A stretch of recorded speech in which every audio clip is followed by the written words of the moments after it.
बघा असं आहे, या घटनेबद्दल मला माहिती नाहीये, परंतु मला माहिती असली काय किंवा नसली काय, मला विश्वास आहे मुंबईचे पोलीस हे तात्काळ ऍक्शन मध्ये आले असतील. गृह विभागाने त्यांचं काम चालू केलं असेल.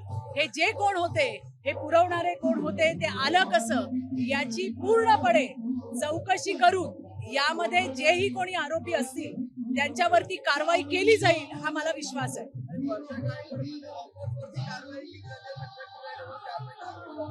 बघा, ज्या ठिकाणी वर्षाताई काय बोलतात मला माहित नाहीये, पण ज्या ठिकाणी अशा पद्धतीने लोकांना त्रास देणारे, सामाजिक व्यवस्था बिघडवणारे हे जे कोण हरामखोर विकृत आहेत, मग ते महिलांच्या बाबतीमध्ये असू दे, युवकांच्या बाबतीमध्ये असू दे, मुलांच्या बाबतीमध्ये असू दे, ड्रग्ज सारख्या प्रकरणामध्ये असू दे, ते कोणीही असले तरी त्यांना सोडलं जाणार नाही. हे देवाभाऊचं राज्य आहे, हे महायुतीचं सरकार आहे आणि यामध्ये महिला, मुली, युवक यांच्यावरती जर अशा पद्धतीने काही अत्याचार झाले तर झिरो टॉलरन्स पॉलिसी ही सरकारची आहे.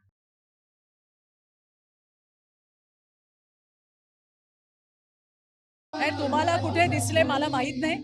जितकं मला माहिती आहे, कार्यकर्ता म्हणून देवेंद्रजींचे आणि शिंदे साहेबांचे अतिशय चांगले आणि सुदृढ असे संबंध आहेत. त्यामुळे मला असं कधी दिसलंही नाही आणि मला कधी जाणवलंही नाही.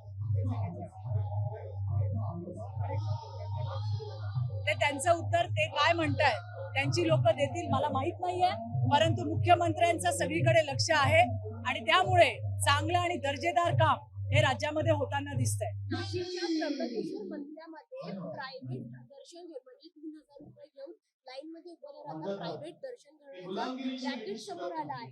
त्याच्यावरही कारवाई होईल.